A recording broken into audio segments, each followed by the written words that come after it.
너무 복잡한 것 같아요. 네, 좀 어려운 것 같아요. 모르겠어요. 얻을 때는 그렇게 많이 없는 것 같은데. 직접 찾아가거나 그러지 않으면 정보를 접하기가 어려워서 그런 방송을 따로 해줬으면 좋겠어요.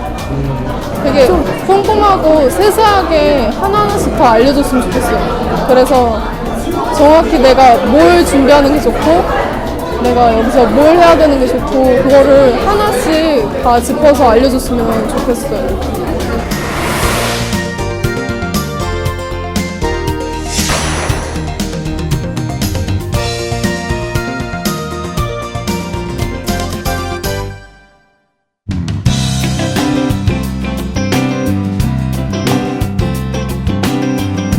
안녕하십니까. 입시 한라인 진행을 맡은 대입 성공의 길 김성길입니다. 오늘은 학생부 교과 전형에 대해서 알아보도록 하겠습니다.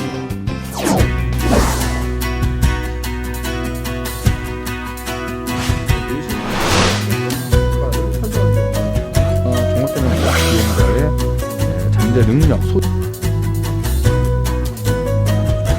그래서 전형별 특징을 살펴보고 나에게 유리한 전형을 입시 한라인에 진행을 맡은 김성길입니다.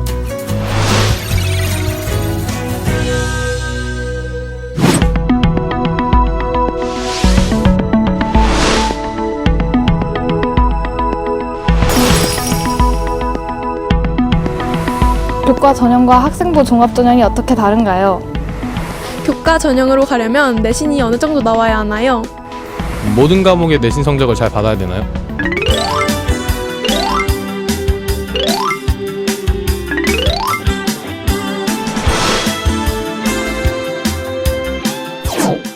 진학 전문가님을 모시고 대입 학생부 교과 전형의 특징에 대해서 알아볼 텐데요.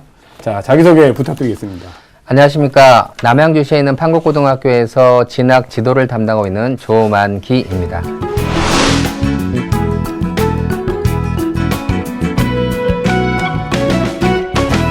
오늘은 저희가 학생부 교과 전형에 대해서 이제 알아볼 텐데요. 학생부 교과 전형에서 가장 중요한 것은 학생부 교과 학습 발달 사항입니다. 먼저 학교생활기록부의 교과 학습 발달 사항을 보도록 하겠습니다. 실제로 우리가 생활기록부를 보면 교과와 과목이 나타나 있고 단위수, 원점수, 과목평균, 표준편차, 그리고 성취도와 석자 등급이라고 하는 것이 표시되게 됩니다. 여기서 석자 등급, 이것이 이제 학생들이 말하는, 흔히 말하는 내신 성적이라고 보시면 될 것 같습니다. 바로 이제 이 내신 성적이 학생들이 말하는 자신의 그 성적이라고 보여주면 될 것 같고요.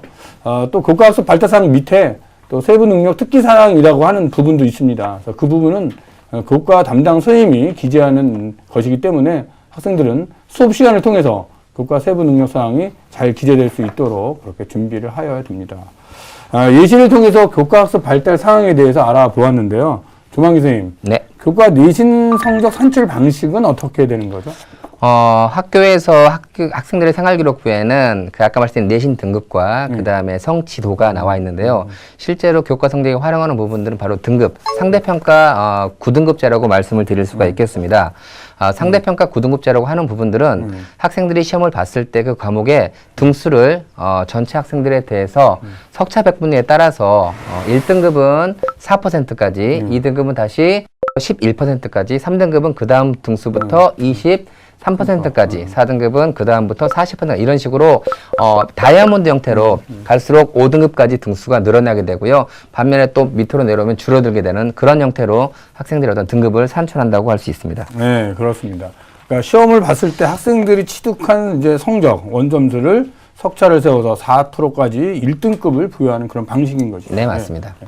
그러면 학생들이 과목별로 전부 다 4% 내에 들어야 전 과목이 1등급이 되는 그런 상황이 되는 것이죠. 예, 극히 드물지만 아주 그런 우선 학생들이 그렇습니다. 존재하긴 합니다. 네. 근데 이 등급 점수 옆에 거기 보면 이제 단위수라고 하는 것이 있습니다. 이 네. 단위수는 어떻게 적용이 되는 것인가요? 단위수는 말 그대로 그 과목을 일주일에 몇 시간 수업하냐가 바로 단위수가 적용되는 겁니다. 네. 그러니까 일주일에 1시간을 하면 1단위가 되고 예, 맞습니다. 2시간을 하면 2단위가 되는 것이죠. 보통 대학에서 내신 성적을 반영할 때 이 단위수를 적용하는 대학이 많습니다. 따라서 학생 여러분들은 단위수가 크다면 그 과목의 중요도가 상대적으로 더 크다라는 것으로 좀 이해를 하시면 될 것 같습니다.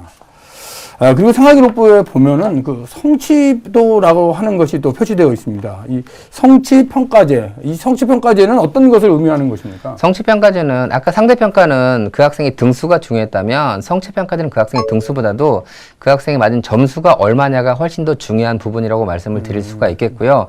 일반적으로 A에서부터 E까지 5등급으로 구분을 하게 되어 있는데요. 아직까지는 2020년까지는 대학 입시에 반영하는 것들이 유예되어 있는 상태입니다. 지금 현재 학생들이라면 아직까지는 그 부분에 대해서 신경을 안 써도 교과 전형은 된다라고 말씀드릴 수 있겠습니다. 예, 알겠습니다. 그러니까 생활기록부에는 성취도와 내신 등급이 이 둘 다 표기가 되지만 대학 입시에서는 성취도보다는 내신 등급을 잘 받을 수 있도록 그렇게 이제 준비해야 된다. 이런 말씀이신 거죠? 네, 예, 학생부 교과 내신 성적에 대해서 알아보았습니다. 학생부 교과 전형은 이 내신 성적을 정량적으로 반영해서 선발하는 그런 전형입니다. 그렇다면 전국적으로 이 선발 인원은 얼마나 되는 것이죠? 전국적으로는 14만 명이 넘게끔 굉장히 많은 인원을, 제일 많은 인원을 선발합니다. 39.8%의 비율로 가장 많은 인원을 선발하는 게 바로 이 학생부 교과 전형이다라고 말씀드릴 수가 있겠습니다. 하지만 학생들이 어떤 눈을 조금만 시선을 돌려본다면 서울 지역으로만 본다면 전체 있는 서울 지역 인원의 13.8%, 그 다음에 경인 지역에서는 약 33.2%로 지방에 있는 대학교가 조금 더 교과 전형에 더 많은 힘을 싣고 있다라고 할 수 있겠습니다. 그렇습니다. 전국적으로는 선발 인원이 가장 많은 전형인데 서울 거는 선발 인원이 상당히 좀 적은 그렇게 이런 전형이라고 보입니다. 그러면 서울에 있는 대학들은 이 교과 전형의 선발 인원이 얼마나 되는 것입니까? 서울에 있는 주요 대학의 선발 비율을 본다면 교과 전형의 비율이 낮다라는 부분들은 방금 말씀을 드렸는데요. 그 부분들을 다시 주요 대학교의 어떤 선발 비율로 본다면 아예 교과 전형을 실시하지 않는 곳도 서울대, 서강대, 성균관대, 경희대, 건국대 등등이 존재하고요. 그리고 나머지 다른 대학교들도 홍익대를 제외하고는 교과 전형을 실시하더라도 10% 내외로 아주 작은 비율로 차지하고 있다고 할 수 있습니다. 네, 그렇습니다. 서울권 대학 중에는 선발 인원이 아예 없는 그런 네. 대학도 있는 것 같고요. 따라서 학생들은 자신이 지원하려는 대학의 선발 인원을 좀 찾아보고 그리고 지원을 해야 또 성공할 수 있을 것 같습니다. 그렇다면 전형 방법은 어떻게 되는 거죠? 학생들은 그 내신 성적만으로 실제로 평가를 하는 것 같지만 실제 대학교들은 평가에 사용하는 재료, 비율, 방법들이 굉장히 다르기 때문에 자신한테 잘 맞는 그런 방법들을 꼼꼼하게 살펴서 지원 전략을 짜야 합니다. 예, 그렇습니다. 교과 100%로 뽑는 전형, 또 교과의 면접을 보는 전형, 또 교과의 서류를 보는 전형. 이렇게 전형 방법이 다 다릅니다, 대학마다. 네. 왜 그렇게 달라지는 것이죠? 전국에는 약 2,300개 정도의 고등학교가 존재합니다. 이 고등학교들의 상황이 다르고요. 또 거기에 공부한 학생들의 수준도 다르고 또 고등학교 유형도 다릅니다. 그런데 각각 다른 상황을 하나의 숫자만으로 줄을 세워서 평가한다는 것은 굉장히 위험하다고 할 수 있겠습니다. 그렇기 때문에 학생들의 학업 능력을 담보할 수 있는 면접이나 또는 수능 성적이라든가 또는 서류 평가를 통해서 그러한 부분들을 보완하고 있다 할 수 있습니다. 그렇습니다. 그러니까 대학마다 수준이나 어떤 상황이 다르기 때문에 네. 그것을 보존하는 방법으로 서류나 면접을 그렇게 실시하는 것으로 그렇게 이해가 좀 할 수 있을 것 같습니다. 그럼 가장 먼저 교과 100 전형에 대해서 알아보도록 하겠습니다. 교과 100으로 뽑는 대학은 수능 최저 등급이 설정되어 있는 대학과 또 설정되어 있지 않는 대학으로 나눌 수 있습니다. 수능 최저 등급이 설정되어 있지 않다면 합격선은 그만큼 높아진다고 또 볼 수도 있을 것 같습니다. 그러면 교과 100을 실시하는 대학에 대해서 좀 정리를 좀 한번 부탁드리겠습니다. 네. 먼저 교과 100으로 실시하는데 수능 최저 기준을 적용하고 있는 대학교들을 먼저 말씀을 드리겠습니다.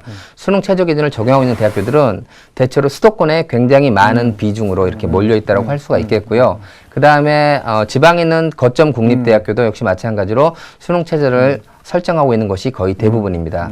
그리고 지방에 있는 일부 사립대학교에서도 수능 체제를 적용하고 있는데 중요한 부분들은 모든 학과에서 수능 체제 기준을 적용하는 게 아니라 그 대학교에서 우수한 학과라고 평가할 수 있는 뭐 간호학과나 또는 항공운항학과, 보건관련학과 이런 식의 일부 학과에서만 수능 체제를 적용하고 있는 곳이 좀 더 많다라고 할 수 있겠습니다. 반면에 수능 최저 기준을 적용하고 있지 않는 대학교들을 한번 살펴보겠는데요. 수도권에는 수능 최저 기준을 적용하고 있지 않는 대학교들이 조금 적은 숫자로 포진되어 있다고 볼 수 있겠고요. 반면에 교과 전형에서 많은 비중을 차지하고 있는 지방에서는 실제로 수능 최저를 적용하지 않는 대학이 거의 대부분이다라고도 말씀드릴 수 있습니다. 네, 그렇습니다. 이 교과 100전형은 수능 최저 학력 기준이 설정된 대학과 또 설정되지 않는 그런 대학이 있기 때문에 학생 여러분들은 자신이 지원하려고 하는 대학의 수능 최저 학력 기준 여부를 반드시 확인하고 좀 지원을 하셔야 될 것 같습니다.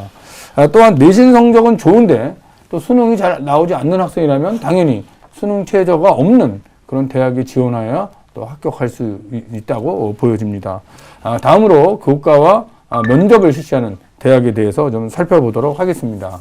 네, 면접을 실시하는 대학교는 크게 4가지 형태의 유형으로 구분을 할 수가 있겠습니다. 먼저 첫 번째 기준으로 면접을 포함해서 일괄적으로 실시하는지 아니면 단계별로 실시하는지 이 2가지 기준이 있겠고요. 두 번째로 여기에 수능 최저 기준을 적용하는 것과 그렇지 않은 부분들 이 4가지를 적용해서 총 4가지 형태의 유형으로 구분할 수가 있겠습니다.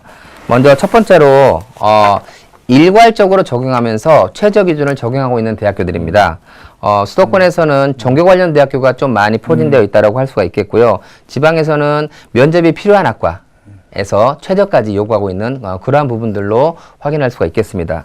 두 번째로는 단계별로 실시하면서 적용하고 있는 대학교들을 살펴보겠습니다. 여기에서는 수도권에 좀 우수한 대학교들이 많이 몰려 있고요. 그 다음에 지방에서는 역시 면접이 필요한 학과들, 인성적인 부분이라도 필요한 학과들이 좀 포진되어 있다 할 수 있겠습니다.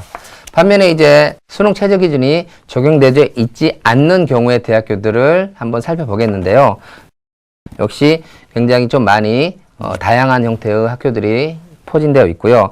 마지막으로 수능 최저 기준을 적용하지 않은 상태에서 면접을 활용하고 있는 곳인데요. 실제로 수도권에 있는 대학교들이 수능 최저 기준을 적용하는 곳에 굉장히 많은 비율이 포진되어 있고 또 반면에 고교교육 정상화 어떤 그러한 여파 때문에 수능 최저 기준을 적용하지 않을 때 면접으로 많이 적용하는 부분들로 이렇게 보통 포진되어 있다고 구분할 수 있겠습니다. 예. 하여튼 4가지 형태로 네. 나타나고 있는데요. 수능 최저 학력 기준을 빼면서 면접을 지원하는 또 그런 네네. 대학이 또 보이는 것도 볼 수 있습니다. 네. 그래서 이제 학생부 교과, 특히 이 면접 전형 같은 경우는 이 면접이 매우 중요한 부분이라고 지금 생각이 되는데요. 네네. 면접에서는 주로 어떤 상황을 물어보게 되나요? 일단 학생부 교과 전형 같은 경우는 굉장히 다양한 학생들이 들어오는데 그 학생들한테 각각의 면접 점수를 부여해서 그걸 평가에 반영하게 되는 부분입니다. 그렇기 때문에 다양한 학생들한테 면접 점수를 부여하려면 동일한 면접 문항을 보통 물어보는 게 일반적인 상황인데요. 보통 일반적인 면접 물어보는 것들은 지원 동기 또는 전공에 대한 이해도, 노력도, 그와 학과와 관련된 시사 이슈와 관련된 부분들을 고등학교 교육과정을 공부했다라면 충분히 대답할 수 있는 수준에서 출제를 하게 되는 거고요. 학생들 입장에서는 각각의 대학교에서 어떻게 했는지 되게 이렇게 준비하기 어려울 텐데요. 각 대학교 입학처에서 3월 31일자 기준으로 모두 선행학습평가, 영향평가 보고서라는 걸 발표하게 되어 있습니다. 그 자료를 본다면 전년도의 기출문제를 확인할 수 있고 어떤 기준에 출제되는지까지 또 예상 답안이 무엇인지까지도 확인할 수 있기 때문에 그 자료를 활용한다면 충분히 대비가 가능하다고 할 수 있겠습니다. 네, 그렇습니다. 그러니까 면접 문제는 교육과정 내에서 출제를 해야 된다는 그런 말씀이신 거죠? 네, 맞습니다. 예, 그렇습니다. 그렇다면 학생 여러분들은 수업 시간을 통해서 수업 시간에 충실히 임함으로써 또 면접에 대한 그런 대비를 해야 될 것으로 그렇게 생각을 합니다. 다음은 교과 서류 전형입니다. 서류 전형에 대해서 좀 간략한 설명 부탁드리겠습니다. 일단 서류 전형 같은 부분들은 최근에 수도권 주요 대학에서 학생들의 교과 전형에서조차도 그 학생들의 학교 생활에 대해서 또는 전공과 관련된 부분에 대한 평가를 하기 위해서 실시하고 있는 대학교가 조금씩 현재 늘어나고 있는 상황이다라고 말씀드릴 수가 있겠습니다. 네. 교과 전형에서 또 서류까지 본다면 조금 아이들 입장에서 좀 힘들지 않을까 이런 좀 생각도 좀 해봅니다. 그래서 학생부 교과 전형은 교과 내신 성적이 중요한 평가 요소이지만 또 서류를 보는 그런 대학이 있습니다. 서류를 평가하는 대학은 내신뿐만 아니라 학교 생활을 좀 충실히 함으로써 서류적인 면을 좀 충분히 잘 준비해야 될 걸로 보입니다. 교과 전형에서 서류 평가를 할 경우에 그 차이는 무엇입니까? 예를 들어 교과 전형 같은 경우는 그 학생의 숫자가 내신 성적의 평균 등급이 하나만 나오게 되는데요.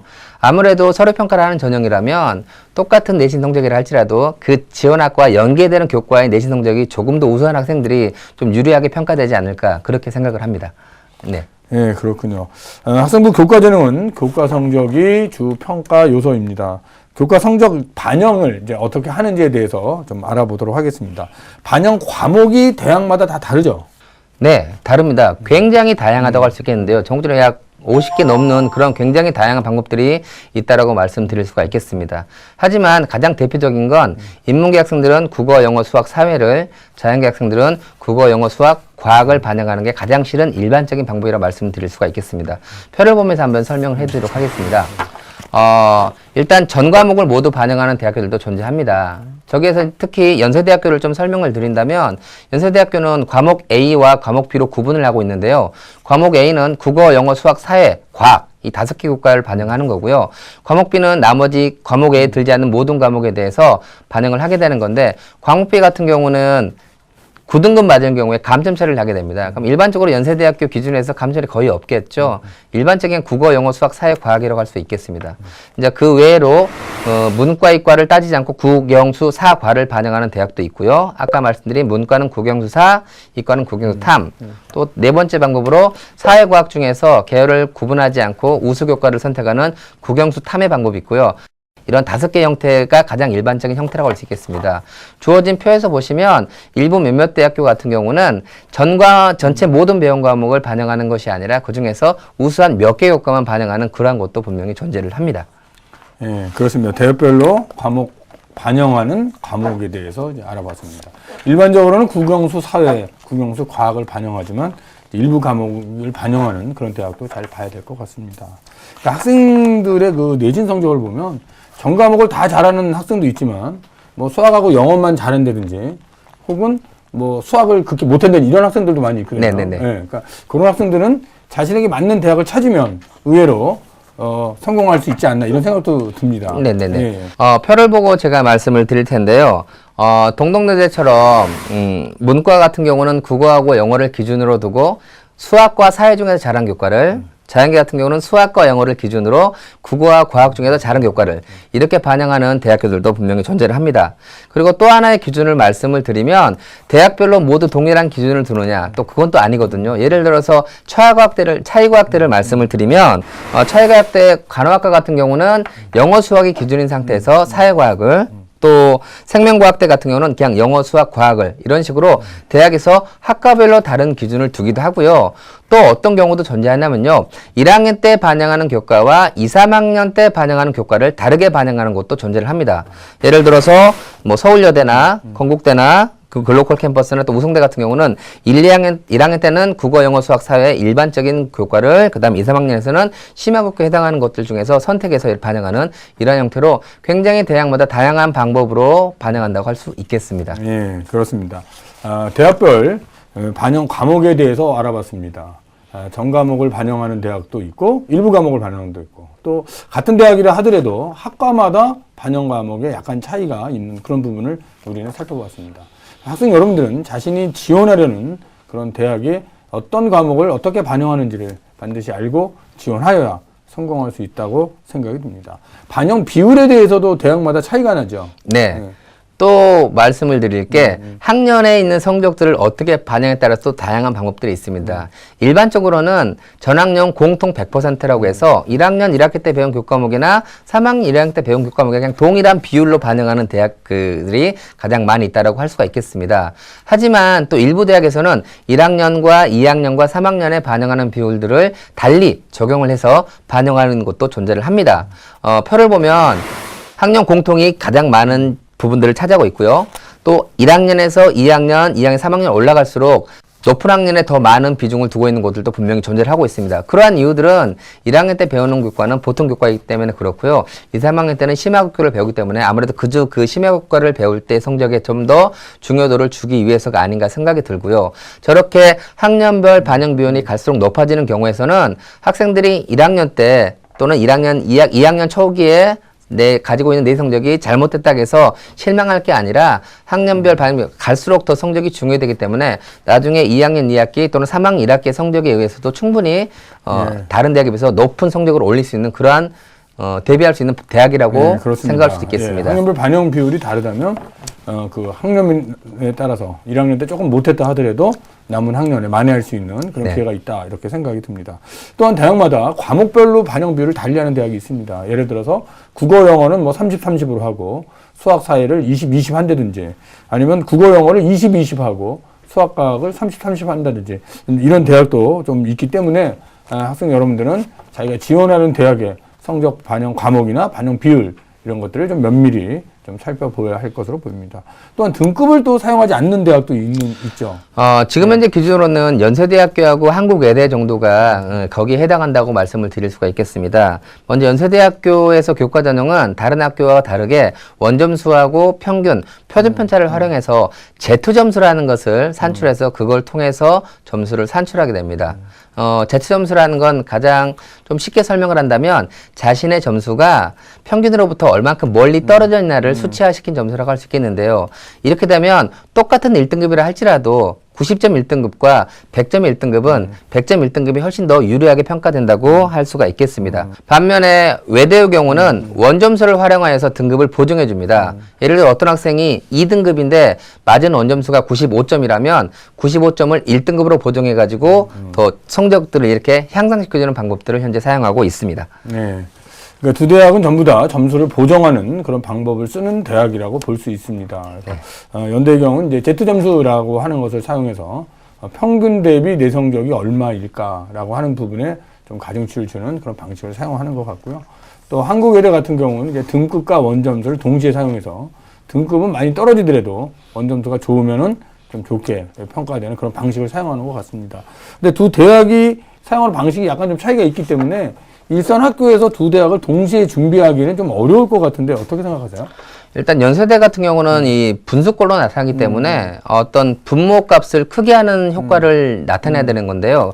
그렇게 되려면 학생들은 일단 최대한 원점수를 크게 맞아야 되는 거고요. 반면 학교에서는 평균 점수를 최대한 낮게 잡아야지 분모 값을 크게 만들 수가 있습니다. 반면에 외대를 대비하려면 학생들이 2등급도 3등급 학생들도 모두 90점 이상을 맞으면 1등급으로 보정이 되게 되는 거거든요. 그러면 외대 기준으로 보면 높은 점수를 많이 받는 학생들을 많이 만드는 게 훨씬 더 유리하다고 할 수 있겠습니다. 네, 그렇습니다.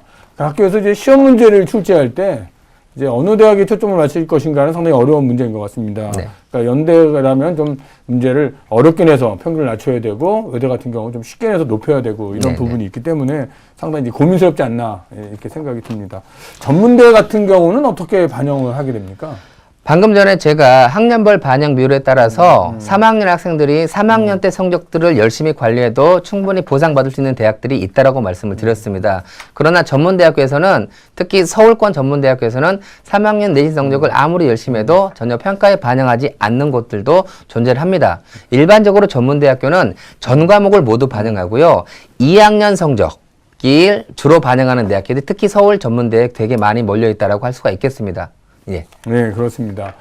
전문대학의 경우는 전 과목을 반영하지만 전 학년을 반영하지는 않는다. 네네. 대부분 이제 한 개 학기나 두 개 학기 정도 성적을 반영한다. 이것이 이제 전문대의 성적 반영 방법인 것 같습니다. 학생 여러분들은 지원하는 대학의 성적이 어떻게 반영되는지를 반드시 좀 확인을 하여야 좋은 결과가 있지 않을까 이런 생각이 듭니다. 오늘 조만기 선생님을 모시고 학생부 교과 전형의 특징 및 또 성적 반영 방법에 대해서 알아봤습니다. 다음 시간에는 학생부 교과 전형의 지원 전략을 어떻게 세우는 것이 가장 성공하는 길인가 이 부분에 대해서 좀 알아보도록 하겠습니다. 마지막으로 학생들에게 당부의 말씀 부탁드립니다. 내가 내신 성적이 얼마니까 어디를 갈 수 있다라는 지원 전략은 굉장히 편협하고 위험한 전략입니다. 여기에 내 현재의 수능 성적은 어떻게 나올 것인지, 면접은 어떻게 대비되어 있는지, 내 내신 성적에서 지원 학과에 관련된 교과의 성적은 어떤지, 이렇게 자신의 상황들을 훨씬 더 좀 심도 있게 이렇게 파악을 한다면 훨씬 더 합격률을 높일 수 있는 그런 전략을 짤 수 있거든요. 그러면 이런 부분들에 대해서 담임선생님과의 충분한 상담 과정을 거친다면 훨씬 더 교과 전형에서도 유리한 위치에 있을 수 있다라고 할 수 있겠습니다. 네. 오늘 교과 전형의 특징에 대해서 아주 네. 자세하게 말씀해 주신 조만기 선생님. 예. 네. 감사합니다. 네, 예, 감사합니다. 감사합니다. 네.